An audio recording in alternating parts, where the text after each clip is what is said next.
안녕하세요. 가을인가요? 오늘 가을 계절과 어울리는 그러한 말씀을 함께 나누도록 하겠습니다.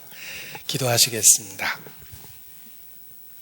우리 가운데 역사하시는 거룩하신 하나님, 소망 없었던 저희를 그리스도 예수 안에서 불러주시고 예수님의 죽음과 부활을 통해 하나님의 자녀 삼아주신 것 진심으로 감사를 드립니다.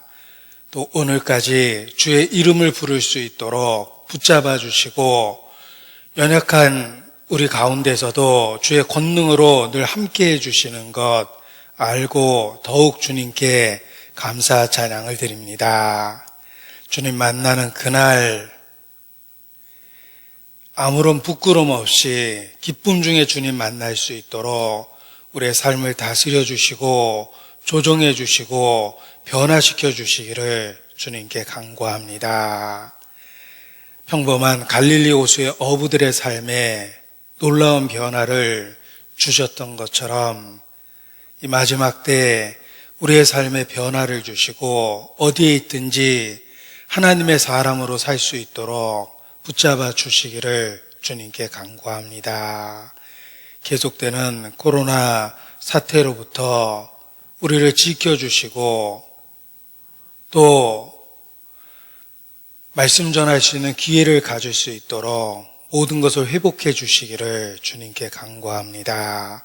더욱더 주께 모든 것을 의지합니다. 아직 구원 얻지 못한 이뤄진 영혼들, 특별히 가족과 친척과 지인 중에 살펴주시고 우리 각 사람을 그들을 인도하는 도구로 사용해 주시기를 주님께 부탁을 드립니다. 이 시간도 우리 가운데 함께 하시는 주께 모든 것을 의지합니다. 주의 진리로 가르치시며 주의 능력과 은혜로 주장하여 주시옵소서. 주께 의지하며 고마우신 우리 구주 예수님 이름으로 기도합니다. 아멘. 성경 베드로 후서 1장 10절 말씀부터 보시겠습니다. 신약성경 384페이지 베드로 후서 1장 10절 말씀부터 제가 읽어드리겠습니다. 베드로 후서 1장 10절. 그러므로 형제들아 더욱 힘써 너희 부르심과 택하심을 굳게 하라. 너희가 이것을 행한즉 언제든지 실족지 아니하리라. 이같이 하면 우리 주 곧 구주 예수 그리스도의 영원한 나라에 들어감을 넉넉히 너희에게 주시리라. 이러므로 너희가 이것을 알고 이미 있는 진리에 섰으나 내가 항상 너희로 생각하게 하려 하노라. 내가 이 장막에 있을 동안에 너희를 일깨워 생각하게 함이 옳은 줄로 여기노니 이는 우리 주 예수 그리스도께서 내게 지시하신 것과 같이 나도 이 장막을 벗어날 것이 임박한 줄을 알미라. 베드로 예수님께 직접 보고 배우고 증인이 된 사도입니다. 이 베드로는 두 권의 성경을 우리에게 기록으로 남겨주었습니다. 특별히 죽음을 목전에 두고 베드로 사도는 교회를 염려하며 두 권의 말씀을 기록으로 남겼습니다. 베드로 자신도 자신에게 죽음이 다가오고 있음을 잘 알고 있었습니다. 그래서 14절에 이르기를 이는 우리 주 예수 그리스도께서 내게 지시하신 것 같이 나도 이 장막을 벗어날 것이 임박한 줄 알미라. 장막을 벗어나다. 자신의 죽음을 그렇게 표현했고 그 죽음이 가까이 왔음을 잘 알고 있었습니다. 죽음을 목전에 두고 쓴 글이기 때문에 더욱 진실해지고 더욱 간절해질 수밖에 없었습니다. 그 진실함과 간절함이 두 권의 베드로 전서와 후서에 가득 차 있습니다. 그리고 죽음을 목전에 두고 그가 강조했던 그 말씀은 부르심과 택하심을 굳게 하라라는 것입니다. 10절입니다. 10절의 말씀 다시 보겠습니다. 그러므로 형제들아 더욱 힘써 너희 부르심과 택하심을 굳게 하라. 너희가 이것을 행한즉 언제든지 실족지 아니하리라. 자신의 신앙을 점검하고 확인하고 확증하는 것이 바로 부르심과 택하심을 굳게 하는 것입니다. 죽음이 가까이 다가옴을 보고 있기 때문에 더욱더 강조해서 부르심과 택하심을 굳게 하라고 자신을 일깨우고 또 형제 자매를 일깨우고 있습니다. 우리가 개인적으로는 죽음을 생각할 때 더 간절해지고 진실해집니다. 개인적으로는 죽음이고 역사적으로는 종말을 인식할 때 간절해지고 진실해질 수밖에 없습니다. 그리고 신앙적으로는 주의 재림을 일깨울 때 또한 부르심과 택하심을 더욱 굳게 할 필요성을 느끼게 됩니다. 개인적으로는 죽음, 역사적으로는 종말, 신앙적으로는 주의 재림. 이것이 임박한 것을 느끼고 살 때 부르심과 택하심을 굳게 하며 살 수 있는 것입니다. 다윗도 고백하기를 나의 종말과 연한의 그 어떠함을 알게 하사 나로 나의 연약함을 알게 하소서라고 기도했습니다. 이것이 하나님 마음에 합한 다윗의 삶의 비결입니다. 종말과 연한을 인식하고 살았습니다. 자신의 연약함을 항상 일깨우며 살았습니다. 그래서 신분적으로는 왕이 되었지만 하나님 앞에 항상 하나님을 의지하는 믿음을 갖고 살 수 있었던 것입니다. 우리 자신도 마찬가지입니다. 자신의 종말과 연한과 연약함을 일깨우고 살아야 됩니다. 그것을 일깨울 수 있는 방법이 개인적으로는 다가오는 죽음 또는 불예측한 죽음. 죽음이 멀리 있다고 생각하는 나이대에 있는 분도 계십니다. 그러나 젊든지 나이 들었든지 죽음은 불예측의 특징을 갖고 있습니다. 어느 날 갑자기입니다. 임박한 죽음을 인식할 때, 또 역사적으로는 종말이 있음을 인식할 때, 신앙적으로는 다시 오신다는 주님의 약속을 일깨울 때 우리가 하나님 앞에 진실해지고 더 간절해지는 것입니다. 우리 시대는 성경이 말하는 마지막 시대며 불행하게도 신앙적으로 병든 세대입니다. 그래서 교회조차도 종말을 교리적으로는 갖고 있지만 삶 속에서는 종말이 없는 것처럼 살아갑니다. 우리 시대 타락한 교회 또는 성도는 재림을 전혀 기다리지 않는 모습으로 일상을 살아갑니다. 종말이 없는 것처럼, 마치 죽지 않을 것처럼, 또는 주님이 오시지 않을 것처럼 그렇게 매일의 삶을 삽니다. 그것이 신앙이 병든 증거입니다. 육신적인 것에 취해 있기 때문에 죽음에 대한 인식이 없고 종말에 대한 인식이 없고 재림에 대한 기다림이 없는 것입니다. 이 베드로 사도는 자신의 죽음 앞에서 그것을 경고하고 있습니다. 3장 1절입니다. 사랑하는 자들아, 내가 이제 이 둘째 편지를 너희에게 쓰노니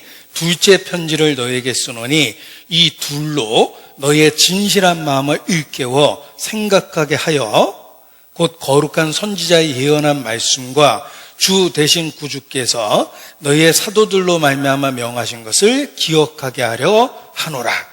자, 일깨운다, 생각하게 한다, 그리고 기억하게 한다. 죽음을 일깨워주고 종말을 일깨워주고 재림을 일깨워주는 것입니다. 일깨워서 생각하고 기억하고 살아야 됩니다. 그렇지 않으면 육신의 정욕에 빠져서 육신적인 삶으로 인생을 낭비하게 되어 있습니다. 그래서 3절에 경고하고 있습니다. 먼저 이것을 알지니 말세에 기롱하는 자들이 와서 자기의 정욕을 좇아 행하며 기롱하여 가로되 주의 강림하신다는 약속이 어디 있느뇨? 조상들의 잔호로부터 만물이 처음 창조할 때와 같이 그냥 있다 하니 이는 하늘이 예적부터 있는 것과 땅이 물에서 나와 물로 성립한 것도 하나님의 말씀으로 된 것을 저희가 불어 잊으려 함이로다. 불어 잊으려 함이로다. 심리적으로 그쪽에 대한 생각을 가득 갖고 사는 것입니다. 이들도 소위 믿는다고 하는 사람들입니다. 그래서 주의 강림하신다는 약속이라고 표현했습니다. 나름 주님이라고 불렀고 또 주님이 다시 오신다는 것을 교리적으로는 받아들인 것입니다. 그러나 지금은 아니다. 우리의 일상은 늘 어제와 같지 않느냐. 만물은 처음 창조될 때부터 그냥 있다. 이렇게 종말이 없는 것처럼 주의 재림을 기다리지 않고 살게 되는 모습입니다. 왜냐하면 자기의 정욕을 좇아 행하며 기롱하여 가로되 자기의 정욕을 좇아 행했다. 육신적인 본성과 본능 그 욕구로만 매일의 삶을 사는 것입니다. 그러니까 죽음에 대한 인식도 없고 종말에 대한 인식도 없고 그리고 주의 다시 오신다는 약속을 기다리는 마음조차도 없는 것입니다. 그것을 경고하고 책망하고 있습니다. 재림의 약속은 항상 긴박하게 성경에 묘사하고 있습니다. 그럼에도 불구하고 육신에 빠져 살고 있기 때문에 주의 다시 오심을 기다리지도 않고 매일의 삶을 살고 있는 것입니다. 자, 이러한 잘못된 상태에 대해서 일깨우고 경고하고 교훈하고 있습니다. 베드로 자신이 죽음을 임박하게 느끼고 있기 때문에 더 진실함을 갖고 더 간절함을 갖고 두 개의 편지를 통해서 마음을 일깨워주고 있는 것입니다. 다시 본문 12절입니다. 이러므로 너희가 이것을 알고 이미 있는 진리에 섰으나 내가 항상 너희로 생각하게 하려 하노라. 자, 믿는 성도들에게 그 신실한 마음을 일깨우고 있는 것입니다. 성도는 이것을 알고 이미 있는 진리에 서 있는 사람입니다. 진리를 믿고 진리를 붙잡고 그 진리 안에서 살고 있습니다. 그래서 너희도 이것을 알고 이미 있는 진리에 서 있다. 그러니까 믿는 성도들에게 경고하고 있는 것입니다. 그래서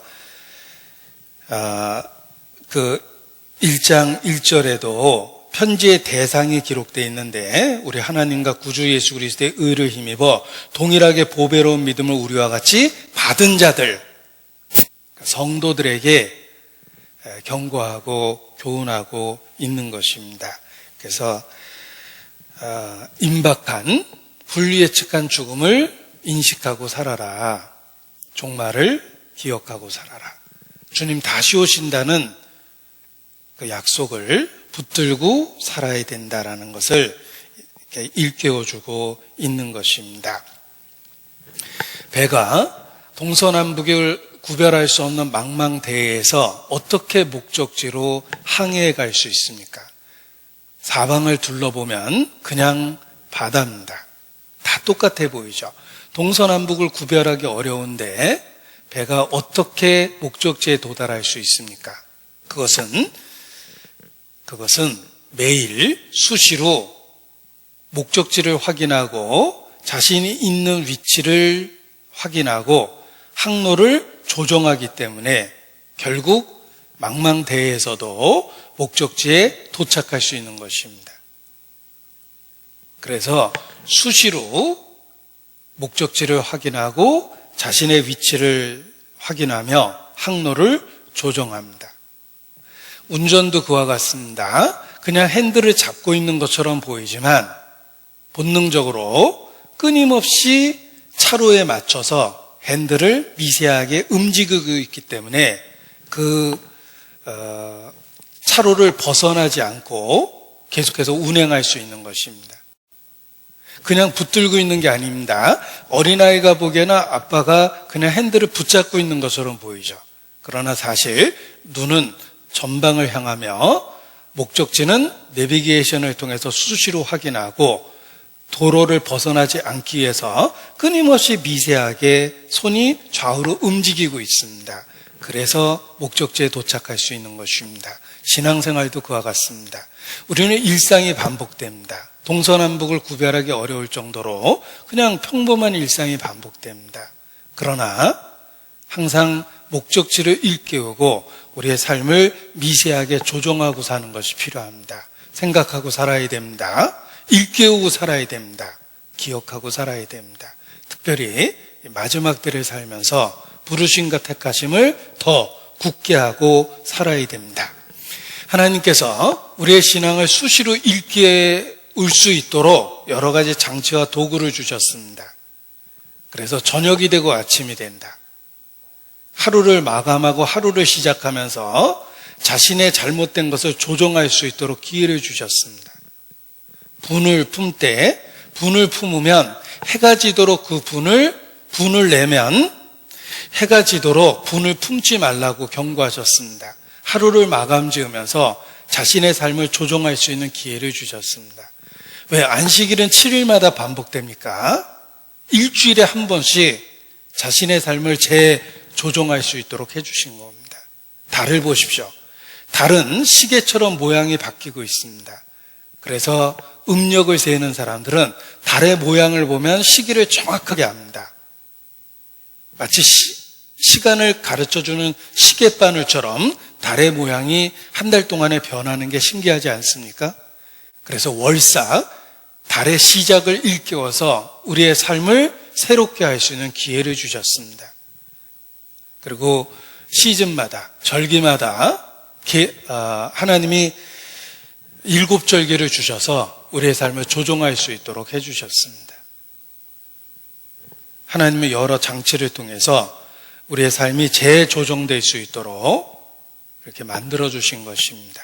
매일의 삶에서 부르심과 택하심을 굳게 하며 살 수 있도록 정교한 장치와 도구를 주신 것입니다.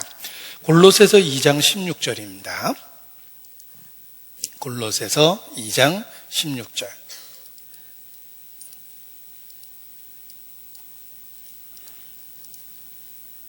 골로새서 2장 16절입니다.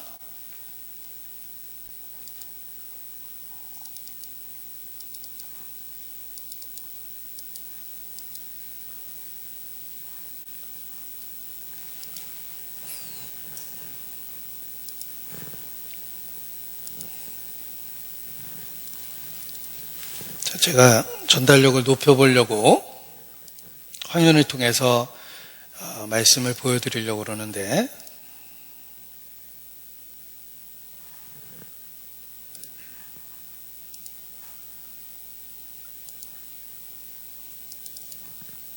잘 안 돼서 다시 실행시켰습니다. 골로새서 2장 16절. 예. 그러므로 먹고 마시는 것과 절기나 월삭이나 안식일을 인하여 누구든지 너희를 편론하지 못하게 하라. 이것들은 먹고 마시는 것과 절기와 월삭과 안식일입니다. 이것들은 장래일의 그림자이나 몸은 그리스도의 것이니라. 성경에 먹고 마시는 규례가 가득합니다. 우리는 매일 먹고 삽니다. 그 규례가 기억날 수밖에 없습니다. 그리고 절기, 계절마다 절기가 찾아옵니다. 월삭, 달마다 월삭이 시작됩니다. 안식일, 일주일마다 한 번씩 찾아오죠. 이 모든 것들을 통해서 하나님을 기억하고 하나님이 우리에게 주신 진리, 그리스도를 기억하게 하신 겁니다. 이것들은 장래일의 그림자이다. 몸은 그리스도의 것이니라. 하나님은 수시로 우리 마음을 일깨울 수 있는 그런 도구와 장치를 우리의 삶 속에 가득 주신 겁니다. 그래서 먹고 마시는 규례, 또 안식일, 절기, 월삭 이와 같은 것들을 통해서 그리스도에 대한 진리를 끊임없이 일깨워주고 계시는 것입니다. 그래서 오늘도 가을이라는 절기에 맞는 그런 교훈을 나누고자 하는 것입니다. 샤나토바, 샤나토바, 샤나토바. 예. 처음 듣는 말이라고 생각하는 분은 지난주 설교를 잘못 들은 겁니다. 요즘에는 목사 노릇하기가 참 좋습니다. 지난주 한 설교도 전혀 기억을 못하기 때문에 목사 노릇하기가 참 좋은 시대인 것 같아요. 한 말 또 하고 또 해도 잘 모르는 경우가 있습니다. 자, 샤나토바는 유대인들의 새해 인사입니다. 샤나는 해, year라는 뜻이고, 토바는 성경에 있는 아름다운 단어, 토부, 선하다라는 말에서 여성형으로 샤나토바라고 그럽니다. 그래서 해피 뉴 이어, 좋은 일이 있길, 한 해에 좋은 일이 있기를 바랍니다라는 의미의 유대인들의 새해 인사입니다. 지난주 주일이 유대인들의 새해였습니다. 유대력으로 5781년 새로운 한 해가 시작되는 날이었습니다. 그리고 오늘 9월 27일은 유대인에게 대속죄일 전야입니다. 9월 28일 내일은 유대인의 대속죄일입니다. 이 대속죄일은 유대인에게 있어서 신앙적으로, 종교적으로 가장 1년 중에 중요한 날입니다. 그날은 25시간 금식하고 이스라엘에 차가 다니지 않습니다. 그래서 길에 자동차가 없기 때문에 아이들이 온통 자전거를 갖고 나와서 길에서 타는 그런 날이기도 합니다. 또 하루 종일 흰 옷을 입고 다닙니다. 자, 왜 25시간을 금식하고 25시간 동안 차를 타지 않을까? 24시간일 것 같은데, 그 이유는 혹시 시간 계산을 잘못해가지고 먼저 시작하거나 먼저 끝낼까봐 안전하게 30분 먼저 시작하고 30분 뒤에 하루를 끝내기 때문에 25시간이 된 겁니다. 혹시 자신들이 시간 계산을 조금 잘못해서 그 하루의 금식이라는 그 계명을 어길까봐 유대인들은 25시간 금식하고 25시간 차량을 통행 금지시킵니다. 그리고 하루 종일 성경을 읽고 그날은 흰옷을 입고 회당에 수시로 출입하면서 이렇게 자신의 죄를 하나님 앞에 고백하고 용서받는 그런 절기를 지킵니다. 유대인에게 가장 중요한 날입니다. 대속죄일. 성경에도 기록되어 있는 날입니다. 대속죄일을 히브리 말로 욤 키푸르라고 하며 유대인의 4차 중동 전쟁이 바로 욤 키푸르 전쟁이라고 합니다. 왜냐하면 아랍 적국이 바로 유대인들이 금식하는 그날 전쟁을 일으켰기 때문에 그렇습니다. 유대인에게 가장 중요한 그 날이 바로 대속죄일이며 오늘이 대속죄일 전야입니다. 그리고 이제 오늘 일몰 때부터 유대인에게는 대속죄일이 시작되는 것입니다. 그래서 이 대속죄일과 관련된 교훈을 함께 나누고자 하는 것입니다. 지난 주에 가을 절기에 대한 말씀을 드렸습니다. 가을 절기에 대한 이야기를 다시 한번 정리를 해보겠습니다. 절기를 모에드라고 그럽니다. 모에드라고 그러는데 매년 3차 하나님이 예루살렘에 올라와서 지키라고 명하셨습니다. 이 세 번의 3차 예루살렘에 올라와야 되는데 그 절기를 구별해 보면 7개로 구별되기 때문에 7절기라고 이야기하며 이 세 번의 절기는 무교절, 칠칠절, 초막절 이렇게 구별을 합니다. 이러한 명칭이 여러 이름으로 불리우기 때문에 그것이 같은 날이라는 걸 혹 모르는 경우가 있습니다. 예를 들면 칠칠절은 보리추수와 관련이 있기 때문에 맥추절이라고 이야기하고 초막절은 곡식을 수확해서 그러니까 과일을 수확해서 창고에 들이는 날이기 때문에 수장절 이런 표현을 쓰기도 합니다. 자, 아무튼 유대인의 3대 절기입니다.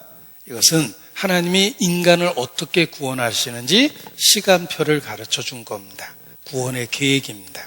그래서 절기를 통해 신성한 약속을 우리에게 주신 겁니다. 어떻게 인간을 구원하시는지 절기에 계시되어 있다는 겁니다. 그래서 7절기를 이렇게 다 표현해 보면 이와 같습니다.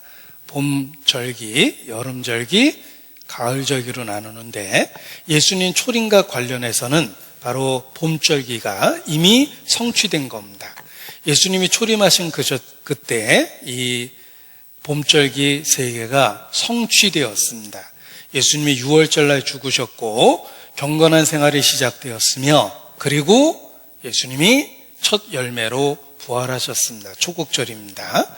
그리고 성령이 오신 오순절 성령 강림으로 성취됐습니다. 딱 그날 성령이 오셨습니다. 우리는 성취될 가을절기를 기다리고 있습니다. 나팔절과 속죄일과 초막절입니다. 이것이 예수님 재림 때 이루어지는 가을절기입니다. 자, 나팔절, 유대인의 완전한 회복과 그리스도의 재림을 의미하며 유대인들에게 이루어지는 속죄, 그리고 천년왕국의 예표가 되는 초막절, 이래서 우리는 가을절기를 기다리고 있는 것입니다. 자, 그런데 나팔절은 유대인들의 신년입니다. 그리고 나팔절이 시작되며 열흘 뒤가 대속죄일입니다. 열흘이라는 기간이 있습니다. 유대력으로는 7월 1일 나팔절입니다. 열흘 뒤 속죄일입니다. 그리고 7월 15일이 바로 초막절입니다. 이 초막절날 7일 동안에 초막을 짓고 지내다가 8일째 되는 때에 대성회로 모입니다. 이 대성회가 유대인에게 신성한 날입니다. 8이라는 말은 영원을 의미합니다. 그래서 영원한 천국으로 이어질 거라는 것을 초막절 끝에 천년왕국 이후에 영원한 세계가 있다는 것을 그렇게 가르쳐 주신 것입니다. 오늘 강조하고 싶은 말씀은 7월 1일 나팔절로부터 10일의 기간, 그리고 속죄일이 있는데 그 열흘의 기간이 회개의 기간이라는 것, 그리고 마침내 속죄일이 주어지는 겁니다. 열흘의 회개의 기간을 통해서 속죄일날 속죄를 받을 수 있는 것입니다. 그래서 가을절기는 나팔절로부터 시작되어 열흘 동안의 회개의 기간과 속죄일을 통해서 절정을 맞이하게 되는 것입니다. 바로 회개와 속죄입니다. 자, 나팔절의 의미를 천지창조와 관련해서 하나님이 세상을 창조하신 날을 기념하며 특히 인간을 만드신 날을 기념한다. 그래서 유대인에게 나팔절은 Happy Birthday to the World, 세상을 만든 날, 하나님이 세상을 만들고 인간을 만든 것을 기념하는 날입니다. 그리고 또 하나의 중요한 의미가 있습니다. 하나님이 보좌에 앉으시고 통치하신다는 의미를 갖고 있습니다. 자, 하나님의 나라는 하나님이 보좌에 앉아 계시고 하나님이 통치하는 세상입니다.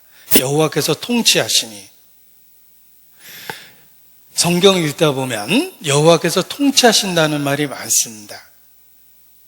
그리스도인의 마음에 하나님의 나라가 시작됩니다. 주님이 우리 마음에 통치하시는 것입니다. 이 나팔절은 주님의 통치에 대한 개념을 갖고 있습니다. 그래서 유대인들은 나팔절날 7번 읽는 말씀이 있습니다.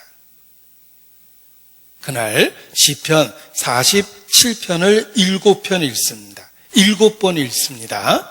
그 의미는 여호와의 통치가 시작됐다라는 의미를 일깨우기 위해서입니다. 시편 47편 5절 말씀을 찾겠습니다. 시편 47편 5절. 시편 47편 5절.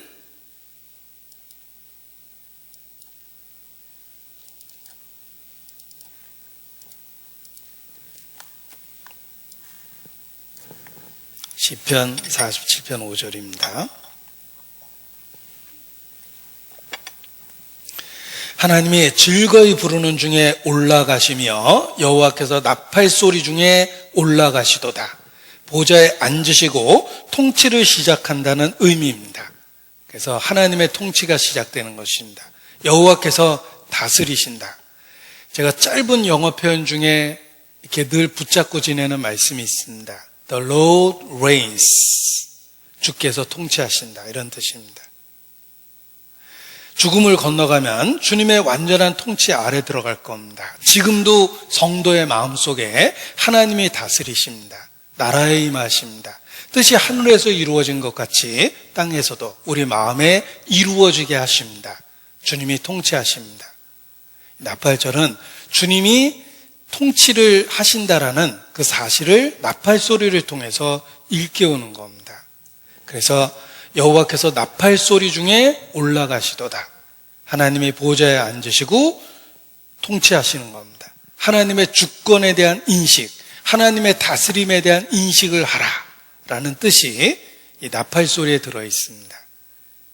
하나님이 다스리십니다. 그 앞에 내가 있습니다. 따라서 내 자신은 창조주를 기억하고 하나님 앞에 자기를 살펴봐야 됩니다. 나팔 소리가 주는 의미입니다. 그래서 나팔 소리를 이렇게 유대인은 해석합니다. 나팔 소리가 들리면 잠에 빠져있는 잠꾸러기들아 잠에서 깨어나라. 선잠에 빠져있는 잠꾸러기들아 정신을 차려라. 너희 행위를 점검하며 하나님께 돌이켜 회개하라. 남기지도 못할 이익을 헛되이 구하며 세월을 허송하는 자여 일상의 사사로운 일에 빠져 영원한 진리를 바라보지 못하는 자여 너의 창조주를 기억하라. 너 자신을 자세히 살펴보라. 너의 삶과 행사를 높여라. 너의 악한 행위와 비천한 계획을 포기하라. 이게 나팔 소리가 주는 교훈입니다.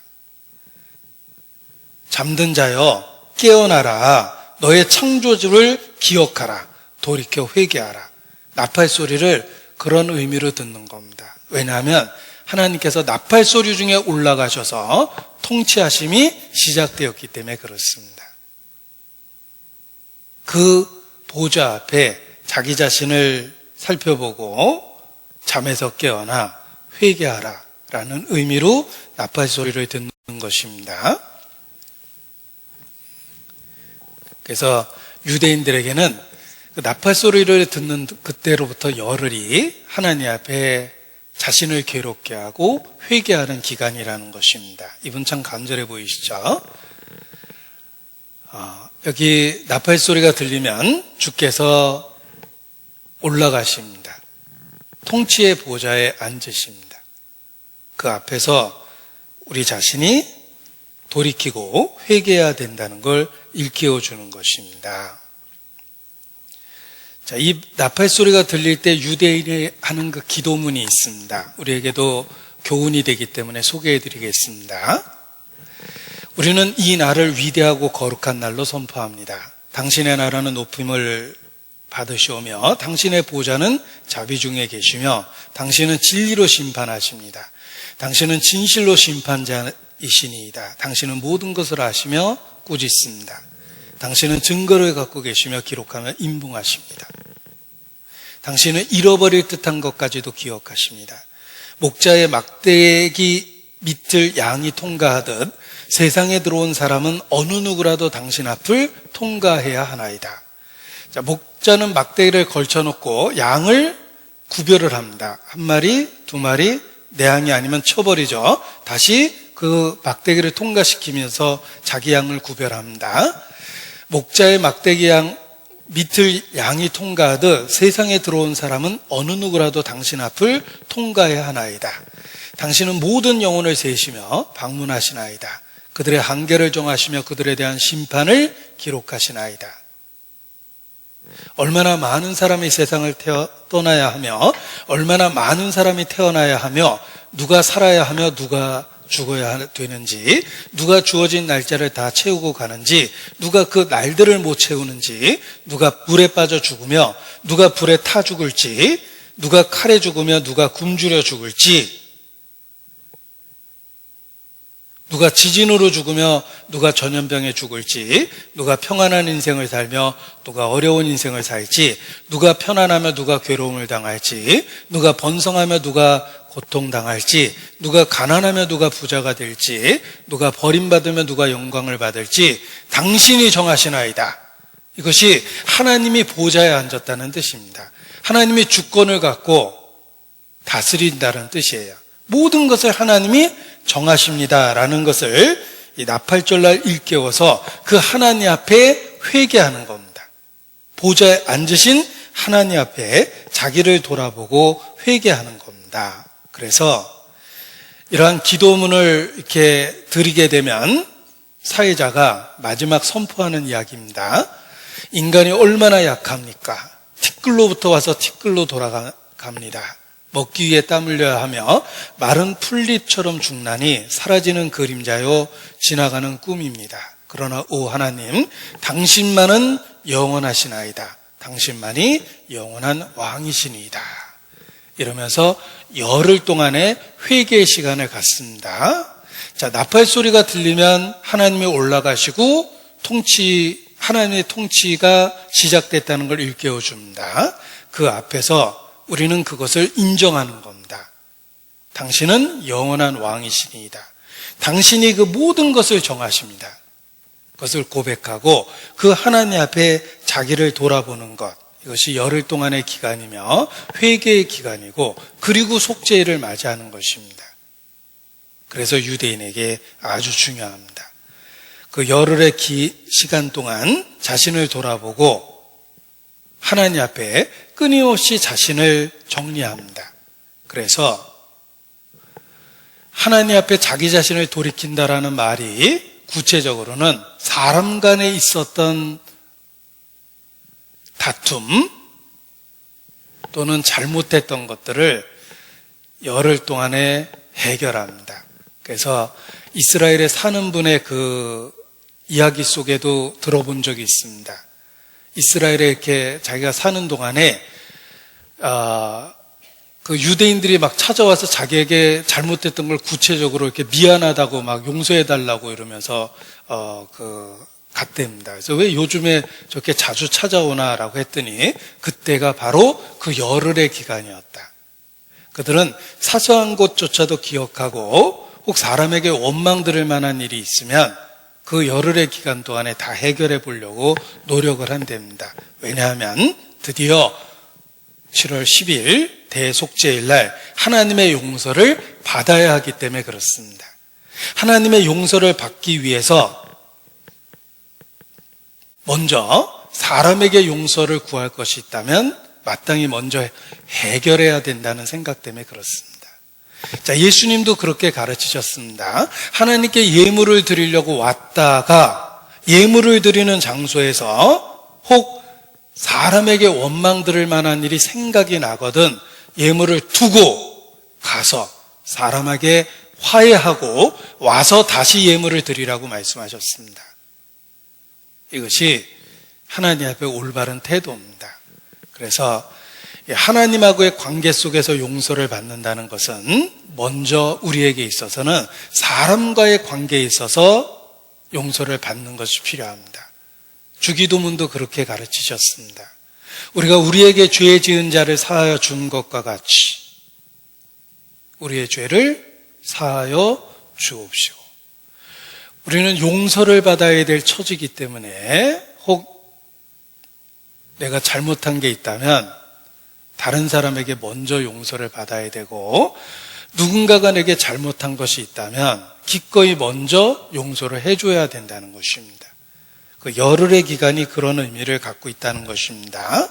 하나님 앞에 자신을 끊임없이 돌아본다는 뜻입니다. 하나님의 보좌 앞에, 하나님의 주권 앞에 자기 자신을 돌아보고 철저하게 회개하는 것입니다. 보십시오. 나팔절, 열흘의 기간, 그리고 속죄일, 그리고 초막절입니다. 하나님의 통치가 시작됩니다. 회개가 있죠. 속죄가 있죠. 그리고 비로소 하나님과의 동거라는 초막절이 있는 겁니다. 따라서 천국은 거쳐야 가야 될 다리가 있습니다. 회개와 속죄입니다. 영생으로 가는 길은 반드시 회개를 거쳐 속죄를 통해 영생으로 가는 겁니다. 어느 누구도 담 넘어갈 수가 없습니다. 하나님과 친밀한 사귐이 있다고 하는 사람이 회개와 속죄를 거치지 않을 수는 없다는 겁니다. 반드시 회개와 속죄를 통해서 하나님과 함께하는 천국에 이르는 것입니다. 회개와 속죄는 영생으로 가는 길입니다. 성경 전체의 메시지를 예수께서 한마디로 요약하셨습니다. 회개하고 복음을 믿으라. 성경은 신약만 주어진 게 아닙니다. 구약이 있고 신약이 있습니다. 모세가 있고 그리스도가 있습니다. 회개하고 복음을 믿으라. 속죄는 반드시 회개라는 과정을 통해서 이루어지는 것입니다. 사도행전을 읽어보십시오. 베드로의 메시지가 무엇입니까? 회개하라로 시작됩니다. 바울의 메시지가 무엇입니까? 회개하라고 시작합니다. 회개하고 그리고 믿으라 라고 이야기합니다. 그래서 회개와 속죄는 영생으로 가는 길입니다. 다른 길이 없습니다. 우리가 믿는다라는 말을 순종한다라고 표현하고 그 말을 풀으면 회개하고 죄를 용서받는 겁니다. 회개와 속죄가 믿음의 구체적인 내용인 것입니다. 사도행전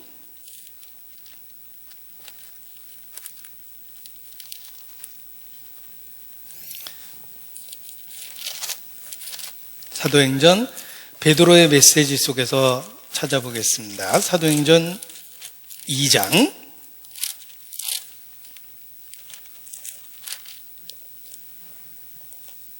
38절입니다.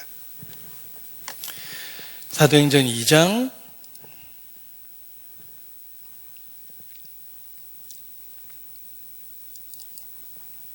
38절.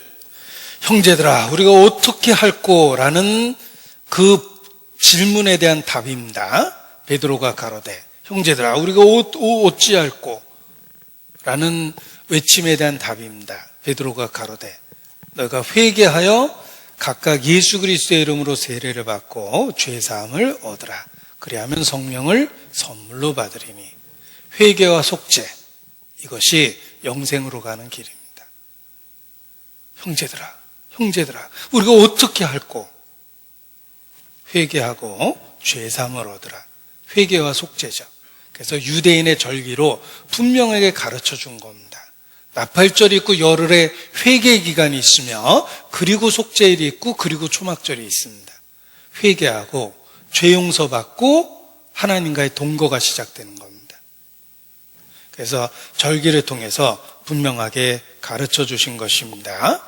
바울이 에베소에서 오랫동안 말씀을 전했습니다. 두란노 서원에서 성경을 강론하며 지냈는데 자신이 오랫동안 설교한 내용을 한 문장으로 요약했습니다. 사도행전 20장입니다. 사도행전 20장 21절입니다. 사도행전 20장 21절.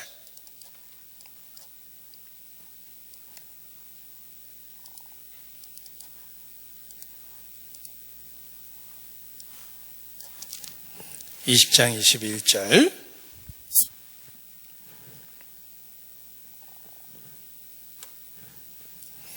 유대인과 헬라인들에게 하나님에 대한 회개와 우리 주 예수 그리스도께 대한 믿음을 증거한 것이라.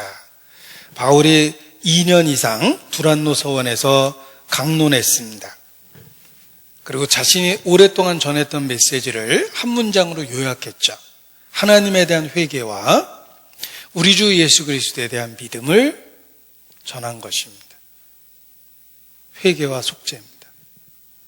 이 둘은 분리될 수 없는 것입니다. 회개하고 복음을 믿는 것입니다.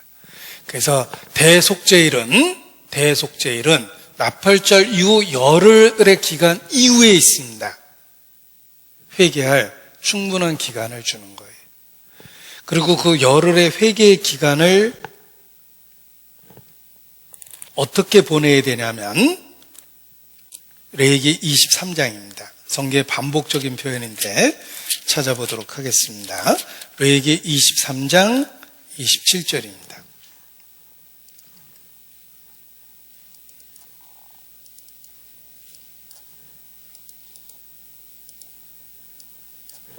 (23장) 27절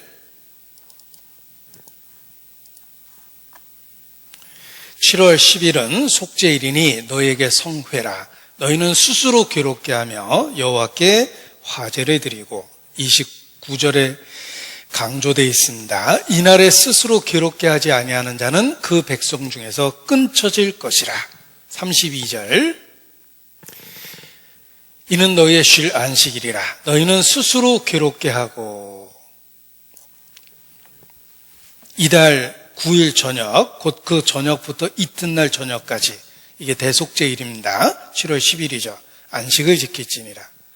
스스로 괴롭게 하라라고 끊임없이 강조합니다. 바로 그 열흘의 회개의 기간, 자신의 죄를 인식해야 된다라는 뜻입니다.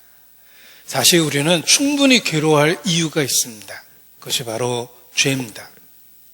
그런데 우리는 그 죄를 통증을 느끼지 못할 정도로 사실 죄의 상태가 심각합니다.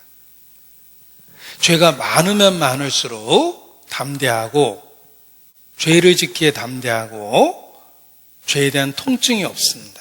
죄에 대한 인식이 없습니다. 죄가 정말 많다는 증거는 죄에 대한 인식이 없는 거예요. 끔찍한 살인마들 보십시오. 죄에 대한 인식이 있었다면 그런 죄를 반복적으로 저지르지 못합니다. 이성 없는 짐승 같아서 성경은 그렇게 표현합니다.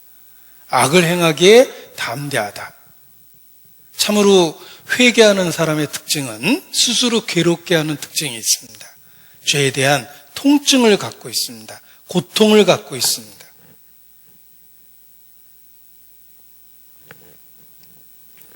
구원에 이르는 회개를 이루는 것이라 라는 표현이 고린도후서 7장에 나옵니다. 구원은 회개로부터 시작되는 거예요. 구원에 이르는 회개입니다. 회개하고 죄를 용서받는 것입니다.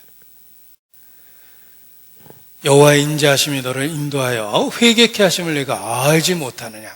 하나님의 인자하심을 경험하면 경험할수록 회개하게 되어 있습니다. 왜냐하면 하나님은 우리에게 인자를 더해서 회개케 인도해 주십니다. 죄를 죄로 인식하고 죄에 대한 고통을 느끼기 시작하고 스스로를 괴롭게 합니다. 자기 자신의 실체를 깨닫게 되는 거예요. 예수께서 병든 자를 고치실 때 내가 낫고자 하느냐? 라고 먼저 물어보셨어요. 죄인에게 물어보시는 질문입니다. 내가 낫고자 하느냐?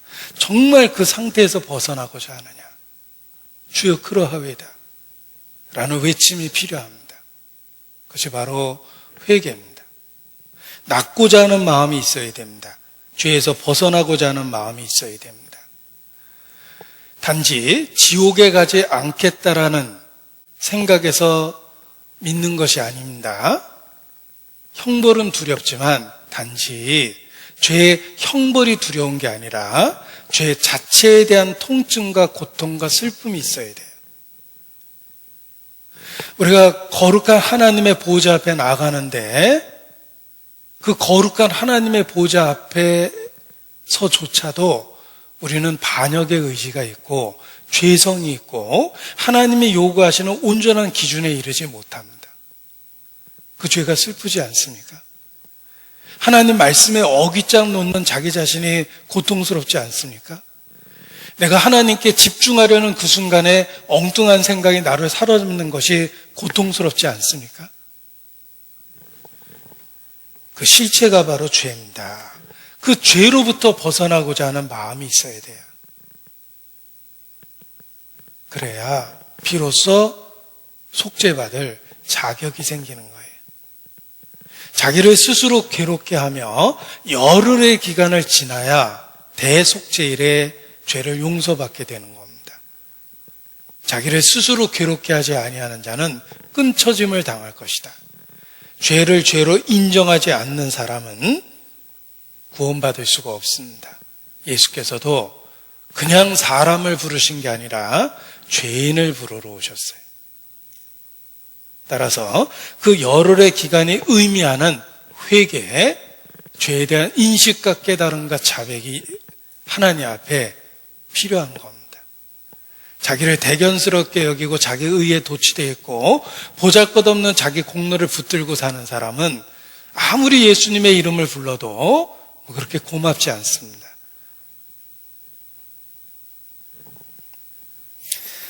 자기 죄에 대한 인식이 속죄받는데 반드시 필요한 과정이라는 걸 아셔야 돼요. 그래서 하나님의 인자하심이 우리에게 부어지면 부어질수록 회개케 되어 있습니다. 하나님 앞에 자기를 보게 되어 있어요. 그래서 하나님의 인자하심이 우리를 회개케 하기 위해서 인도하신다라고 성경에 기록되어 있는 것입니다. 그래서 믿음은 회개에서 시작됩니다. 믿음은 회개에서 시작돼서 속죄로 이루어지고 순종으로 완성되는 거예요. 입증되는 거예요. 믿음의 시작은 회개입니다. 그래서 정말 참된 믿음이 있다면 자기 죄에 대한 분명한 인식을 갖고 하나님 앞에 서게 됩니다. 그래서 속죄가 내게 얼마나 가치 있고 의미 있고 놀라운 진리인지를 알고 살게 되는 거예요. 죄에 대한 인식이 있어야 됩니다. 그 회개를 통해서 우리에게 죄사함이라는 놀라운 은혜를 주시는 것입니다. 자, 그런데 꼭 드리고 싶은 말씀이 있습니다. 내가 과연 하나님이 받으실 만큼 충분히 회개했을까? 물론 죄를 인정하고 자백하고 죄에 대한 고통과 슬픔을 느끼고 내가 행한 일에 대한 후회를 하고 있지만 정말 하나님이 받아주실 만큼 내가 정말 그렇게 회개했을까라는 의문을 갖습니다. 그 의문을 정말 해결해 보려고 하나님 앞에 씨름해 보세요. 야곱이 천사를 붙들고 씨름했습니다. 나를 축복하기까지는 결코 놓지 않겠다. 붙들고 늘어졌죠? 그래서 야곱의 이름이 이스라엘이라는 이름으로 바뀐 겁니다. 정말 내가 하나님 앞에 하나님이 나를 받아주실 만큼 내가 과연 회개했을까? 자기의 상태를 붙들고 하나님 앞에 한번 씨름해 보십시오. 그걸 붙들고 고민하면 하나님이 우리에게 답을 보여주십니다. 하나님이 받아주실 만큼 내가 회개했을까? 그 답은 바로 그리스도 자체예요. 그리스도는 하나님이 받아주실 수 있도록 나의 중보자가 되십니다. 회개는 믿음의 시작이며 그 믿음의 내용 속에 그리스도가 들어있는 거예요. 마태복음 3장입니다. 마태복음 3장입니다. 13절 마태복음 3장 13절입니다. 이때 예수께서 갈릴리로서 요단강에 이르러 요한에게 세례를 받으려 하신대. 자, 요한이 베푼 세례는 분명합니다. 회개의 세례입니다. 예수님은 죄를 알지도 못하신 분입니다. 그에게는 죄가 없느니라. 육체를 가진 하나님이셨습니다. 그런데 왜 회개의 세례를 받습니까? 세례 요한도 깜짝 놀랐어요. 반대했습니다. 죄를 알지도 못한 분이 왜 회개의 세례를 받습니까? 요한이 말려 가로되. 왜 말렸는지 아시겠죠? 예수님은 회개의 세례를 받을 이유가 없었어요. 죄를 알지는 못한 분입니다. 내가 당신에게 세례를 받아야 할 터인데 당신이 내게로 오시나이까? 예수께서 대답하여 가라사대 이제 허락하라. 우리가 이와 같이 하여 모든 의를 이루는 것이 합당하니라 하신대 이에 요한이 하는지라. 이와 같이 하여 모든 의를 이루는 것이다. 보십시오. 예수께서 이루시려고 하는 의가 무엇입니까? 예수님 자신은 이미 의로운 분이에요. 완전한 분입니다. 완전하고 의로운 분인데 예수께서 무슨 의를 이루려고 하십니까? 우리를 구원하시려는 의를 이루시려고 그러는 겁니다. 예수께서 친히 세례를 받으신 것은 우리를 구원할 의를 이루기 위해서입니다. 회개의 세례입니다. 내가 하나님이 받아줄 만큼 회개한다라는 것은 불가능한 거예요. 그래서 그 회개의 세례조차도 예수께서 받으신 거예요. 하나님이 받으실 만한 수준으로 완전한 회개를 할 수 있도록 구세주각을 받아주신 겁니다. 따라서 내 죄를 용서해 주신 것뿐만 아니라 나의 불완전한 회개 속에서도 그리스도의 은혜가 있다는 거예요. 그리스도는 내가 받아야 될 회개의 세례를 그날 대신 받으셔서 완전한 하나님이 받을 만한 회개의 상태에 이르도록 해주신 거예요. 그래서 청교도들도 우리의 회개의 눈물조차도 어린 양의 피로 반드시 씻겨져야 된다라고 표현했습니다. 우리의 회개의 눈물조차도 어린 양의 피로 씻겨져야 되는 거예요. 우리의 회개는 늘 불완전하기 때문에 그렇습니다. 예수님은 내가 회개해야 될 그 회개를 완전케 만들어 주신 거예요. 하나님이 받아주실 수 있는 수준만큼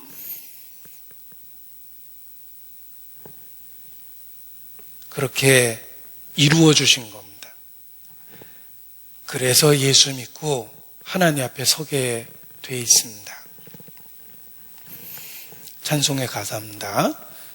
빈손 들고 앞에 가 십자가를 붙드네 쉼없이 힘쓰고 눈물 근심 많으나 구속 못할 죄인을 예수 홀로 속하네. 그 가사를 제가 이렇게 원래 쓴 가사를 놓고 이렇게 공부해 본 적이 있습니다. 내가 공을 세우나 은혜 받지 못하네. 정확한 가사는 사실 그렇게 시작해요. 제가 1절 몇 절을 이렇게 섞어서 부른 겁니다. 내가 공을 세우나 은혜 받지 못하네. 내가 아무리 공을 세운다고 해서 하나님이 받아줄 수준이 아니에요. 쉼 없이 힘쓴다고 구속받을 수 있는 수준이 아니에요. 눈물 많이 흘리지만 그래도 하나님이 받아줄 만한 수준은 아니에요. 나는 1시간 전에 눈물로 기도했는데 1시간 뒤에는 그 상태가 부끄러울 정도로 그냥 일상에 취해 있어요. 그 찬송의 가사가 그런 뜻입니다. 공을 많이 세운다고 될 문제가 아니고 쉼 없이 힘쓴다고 될 문제가 아니다. 눈물 근심 많아도 절대로 하나님이 받아줄 수준은 아니다라는 거예요. 구속 못할 죄인을 예수 홀로 속하네. 주님만 우리를 구원하십니다. 그래서 지금도 그렇습니다. 성령은 우리의 연약함을 도우세요. 내가 마땅히 빌바를 알지 못할 때 성령은 놀랍게도 나를 대신하여 간구하십니다. 지금도 그렇죠. 성령은 내가 마땅히 빌바를 알지 못하는 연약함 속에 나를 도와주세요. 나의 구세주는 내가 하나님이 받아줄 만한 회개를 하지 못하는 그 수준에 있어서도 하나님이 받아주실 수 있을 만큼 그것을 이루어 주십니다. 그래서 구원의 모든 과정 속에 예수 홀로 속하네. 예수님 은혜로만 구원을 받는 거예요. 우리는 불행하게도 우리 죄가 얼마나 심각한지 잘 모릅니다. 철없는 아이하고 똑같아요. 내가 무슨 죄가 있다고 이렇게 대드는 거하고 똑같습니다. 고을 사또 행차하는데 철없는 아이가 돌팔매질 하다가 사또 이마에 맞았습니다. 피가 철철 납니다.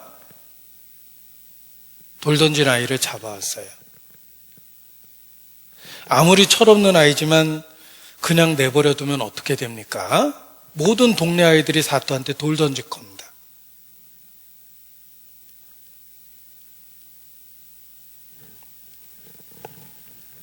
어려서라도, 어리다 하더라도 윗사람을 어려워하고 권세를 두려워하는 법을 배워야 돼요.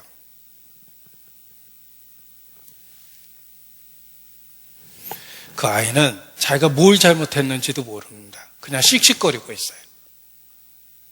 그런데 그 앞에 그 죄가 얼마나 심각한지 아는 부모는 엎드려서 눈물로 잘못했다고 빕니다. 그런 모습이 하나님 앞에 우리의 모습이에요. 우리는 우리 죄가 얼마나 심각한지 잘 모릅니다. 그래서 일상에 취해서 사는 거예요. 지옥으로 뚝 떨어질 사람이 아무 일 없는 것처럼 그렇게 사는 겁니다. 그런데 우리의 구세주는 내가 속죄해야 될 그 위치에서 나를 위해서 간구하십니다. 지금도 성령이 그렇게 하셔요. 그래서 하나님 앞에 날마다 나아갈 수 있는 것입니다. 로마서 8장입니다. 8장 26절입니다. 로마서 8장 26절.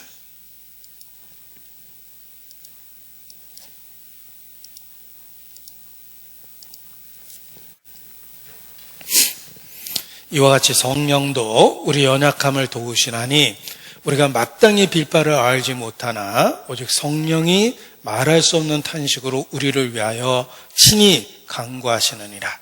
마음을 감찰하시는 이가 성령의 생각을 아시나니 이는 성령이 하나님의 뜻대로 성도를 위하여 간구하심이니라. 회개는 믿음의 시작이며 회개를 통해 속죄를 받고 순종을 통해서 믿음을 입증하고 사는데 그 모든 과정 속에 우리의 구세주가 계십니다. 불완전한 회개를 완전하게 해주시고 불완전한 순종 가운데서도 그리스도는 지금도 우리를 위해서 간구하고 계십니다. 우리에게는 그리스도가 절대적으로 필요한 거예요. 레위기 16장입니다. 레위기 16장. 제가 이 말씀을 오늘 아침에 자다가 깨달아서 벌떡 일어났습니다. 어젯밤까지만 해도 생각을 안 했던 말씀인데 자다가 깨달았어요. 그래서 아침에 일어나서 묵상을 해봤습니다. 레위기 16장 20절입니다. 속죄제에 제사 드리는 모습입니다. 그 지성소와 회막과 단을 위하여 속죄하기를 마친 후에 세 가지 말씀하셨죠? 지성소, 회막, 단을 위하여 속죄했다. 33절입니다. 레위기 16장 33절. 지성소를 위하여 속죄하며 회막과 단을 위하여 속죄하고 또 제사장들과 백성의 회중을 위하여 속죄할지니. 보십시오. 속죄제입니다. 제사장과 백성의 죄를 위하여 속죄하는 것은 당연합니다. 죄를 위하여 속죄하는 게 당연한데 지성소를 위하여 속죄했죠? 회막을 위해서 속죄했습니다. 단을 위해서 속죄했습니다. 하나님을 섬기는 거룩한 도구조차도 인간의 죄가 관여되어 있어요. 불완전합니다. 하나님은 완벽하고 완전한데 하나님을 섬기는 도구조차 불완전하기 때문에 지성소를 위해서도 속죄해야 되고 회막 그 자체를 위해서도 속죄해야 되고 제단을 위해서도 속죄를 해야 되는 거예요. 그것을 우리 생활에 적용하면 우리가 봉사할 때도 속죄해야 되고 헌금할 때도 속죄해야 되고 희생할 때도 속죄해야 되고 형제자매에 대해 사랑을 표현할 때도 속죄해야 돼요. 왜냐하면 하나님이 보시기에 완전하진 않거든요. 우리의 거룩한 순간에도 죄가 있어요.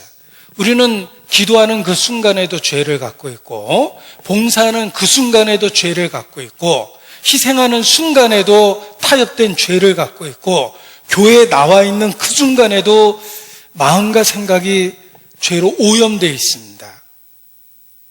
그 모든 것에 속죄가 필요하다. 그래서 지성소도 속죄하고 회막도 속죄하고 단도 속죄하라고 말씀하신 거예요. 한마디로 그리스도 없이는 우리는 절대로 하나님 앞에 못 섭니다. 그걸 우리에게 가르쳐 주는 거예요. 오늘 저녁에 대속죄일이라고 말씀을 드렸습니다. 대속죄일은 예수 그리스도의 사역을 우리에게 보여주며 우리가 얼마나 놀라운 은혜를 받고 있는지를 일깨워 줍니다. 이분은 유대인으로서 유대인에게 주로 복음을 전하는 분입니다. 그래서 머리에 키파를 쓰고 또 유대인 기도할 때 사용하는 그 소를 두르고 이렇게 설교하시는데 이분이 이제 있는 그 단체가 Discovering the Jewish Jesus라고 해서 유대인들에게 예수 그리스도를 이렇게 전하기 위해서 이런 이제 활동을 하십니다. 유대적인 그 배경과 지식을 갖고 대속죄일이 예수님과 어떻게 관련이 있는지를 이렇게 설명하셨는데 우리가 믿고 있는 내용과 동일하다는 것을 알 수 있습니다.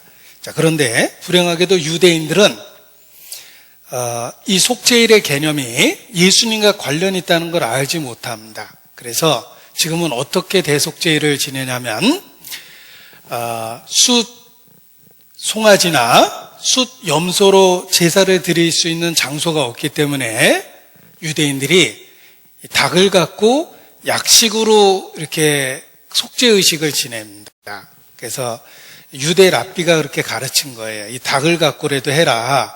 그래서 닭을 머리에 3번 돌리고 죄를 자백하면서 이것은 나를 대신하고 이것은 나의 대치물이며 이것은 나의 속죄물입니다. 이 닭은 죽음에 이르지만 나는 영원한 생명과 평안에 들어갑니다. 라는 고백과 함께 이 닭을 죽이고 그 속죄의식을 각각 치르게 이렇게 했습니다. 그래서 유대인들이 속죄일날 이렇게 닭을 갖고 하나님 앞에 속죄의식을 치르는데 생각해 보십시오.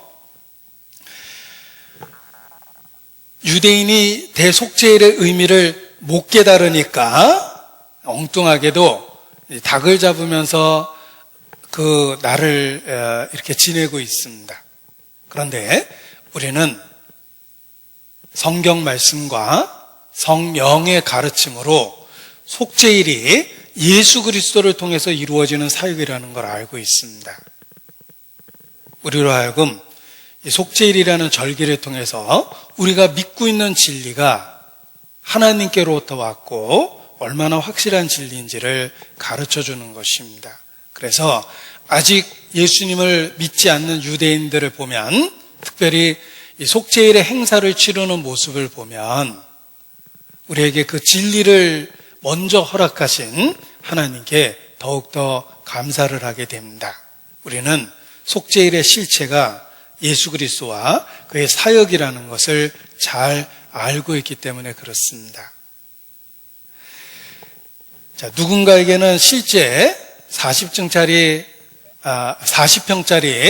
아파트를 선물로 주고, 그리고 나머지 자식들은 섭섭할까봐 40평짜리 아파트 사진을 한 장씩 줬다라고 생각해 보십시오. 사진을 받은 사람하고 실제 아파트를 받은 사람하고 감격이 다를 겁니다. 유대인들은 속죄일이라는 모형을 갖고 있습니다. 속죄라는 사진을 갖고 있는 것과 마찬가지입니다. 그런데 우리는 십자가에 못 박힌 그리스도, 부활하신 그리스도라는 살아있는 주님을 알고 믿고 관계와 사귐을 갖고 있습니다. 우리는 사진을 준 게 아니라 우리에게는 실체를 주신 거예요. 그래서 우리가 은혜 시대에 살고 있고 특별한 은혜를 받았다는 것을 깨닫고 더욱더 하나님께 감사와 찬양을 하게 됩니다. 유대인에게 준 절기가 우리가 이미 서 있는 진리를 생각나게 하고 기억나게 합니다. 그래서 그 진리의 소중함을 더 알고 진리 안에서 기뻐하며 살 수 있게 만들어 주신 것입니다. 그래서 유대 절기를 제가 새삼스럽게 일깨워 드리는 이유는 우리에게 실체를 주신 그 은혜를 기억하자는 것입니다. 그리고 우리의 마음을 새롭게 하셔야 됩니다. 보십시오. 우리는 이 절기를 통해서 우리에게 있는 진리를 새롭게 일깨우고 우리의 마음을 새롭게 하는 것이 필요합니다. 변화를 위해서 우리에게 필요한 건 그저 막연한 시간이 아닙니다. 시간이 주어진다고 자기가 변화될 것 같지는 않죠. 그냥 환경이 조금 바뀌었다고 우리가 변화될 것 같지도 않습니다. 시간이 주어진다고 환경이 변화된다고 되는 게 아닙니다. 우리의 마음을 진리로 새롭게 해야지만 전과 달라지는 것입니다. 특별히 마지막 때 진리를 일깨워서 우리의 마음을 새롭게 해야 됩니다. 로마서 12장 2절입니다. 로마서 12장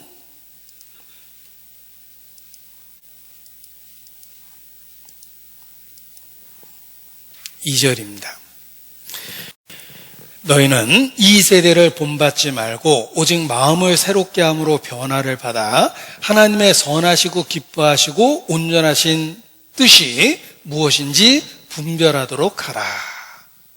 변화를 받을 수 있는 방법입니다. 오직 마음을 새롭게 함으로 변화를 받아 마음을 새롭게 해야 됩니다. 막연히 시간이 흐르기를 기다리는 게 아니라 막연히 환경이 바뀌기를 기다리는 것이 아니라 마음을 새롭게 해야 됩니다. 어떻게 마음을 새롭게 하시겠습니까? 우리에게 주신 그 진리가, 우리가 이미 믿고 서 있는 그 진리가 얼마나 놀랍고 크고 확실한지를 일깨워서 마음을 새롭게 해야 됩니다. 특별히 가을, 절기적으로 가을 절기가 몰려 있습니다. 나팔절이 있고 10일의 속죄 회개의 기간이 있고 그리고 속죄일이 있고 그리고 초막절이 있습니다.